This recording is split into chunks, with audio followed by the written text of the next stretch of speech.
इसमें बोला गया 2 solid sphere of same metal but mass m and 8m fall simultaneously on a viscous liquid and their terminal velocity v and nv, then the value of n is। इसमें मास अलग अलग दे रखा है, इसका मतलब दोनों का वॉल्यूम अलग अलग होगा। डेंसिटी दोनों की सेम दे रखी है, दोनों सेम मेटल के बने हुए, इसका मतलब दोनों का वॉल्यूम क्या होगा, अलग अलग होगा। तो या तो इस केस में इसको ये कर सकते हो कि मास जो होता है वो क्या होता है, डेंसिटी इनटू में वॉल्यूम। अगर दो अलग अलग स्फीयर है, मान लो 1 है और ये 2 है, इसका मास जो है m दे रखा है, इसका मास कितना दे रखा है 8m, इसकी डेंसिटी भी ρs, दोनों सेम मेटल की, इसकी भी क्या हो जाएगी ρs, दोनों सेम लिक्विड में है तो ρl और ρl भी दोनों के लिए क्या होगा, सेम होगा। दूसरे में इसकी वेलोसिटी v दे रखी है, इसकी वेलोसिटी क्या दे रखी है आपको nv। तो इसका मतलब यहाँ से दो फॉर्मूले हमने पढ़े थे कि टर्मिनल वेलोसिटी होता है 2/9 r² g बाय में नीटा ρs माइनस ρl। अब मेरे को बताओ कि मास 8 गुना हो गया तो इसका मतलब वॉल्यूम जो होगा इसका कितने टाइम्स हो जाएगा, डेंसिटी तो सेम है दोनों के लिए, मास 8 गुना हो गया तो वॉल्यूम कितने टाइम्स होगा मेरे को ये बता दो। यानी कि वॉल्यूम जो होता है वो कितना होता है 4/3 पाई r³, तो यानी कि r2r हो जाएगा।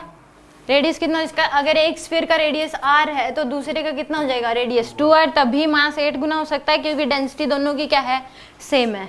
तो बस इस केस में बाकी सब कुछ सेम है, 2/9 दोनों में आएगा, g दोनों में है, ρs और ρl दोनों के लिए सेम है, तो नीटा भी क्या होगा दोनों के लिए सेम। तो जो डिफरेंस है वो किस में है, r² में, यानी कि वेलोसिटी डायरेक्टली प्रोपोर्शन क्या लिख सकते हो r² के। तो एक v इक्वल टू आ जाएगा r² के यानी कि, और दूसरा nv की वैल्यू क्या हो जाएगी 2r का स्क्वायर। तो यानी कि दोनों का रेशियो लोगे आप तो v से v cancel, 1/n equal to आ जाएगा r² बाय में 8r²। तो r² से r² कैंसिल, n की जो वैल्यू है वो 8 आ जाएगी आपके पास, तो 4 आएगा, सॉरी n की वैल्यू 4 के इक्वल आ जाएगी।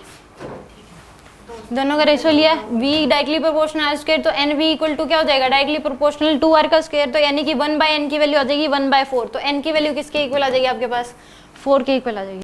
यानी कि ये रिलेशन याद रखो, अगर मास 8 टाइम हो गया, डेंसिटी सेम है, तो इसका मतलब रेडियस डबल होगा, तभी वॉल्यूम भी क्या होगा उस केस में 8 टाइम्स होगा। तो यानी कि रेडियस को क्या करा होगा पक्का, एक का रेडियस r है तो दूसरे का रेडियस क्या हो जाएगा 2r।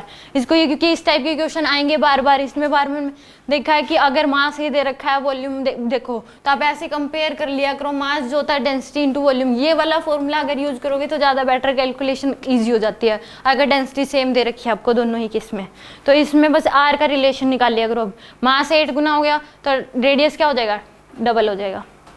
कोई डाउट, तो सी ऑप्शन आ जाएगा इसका।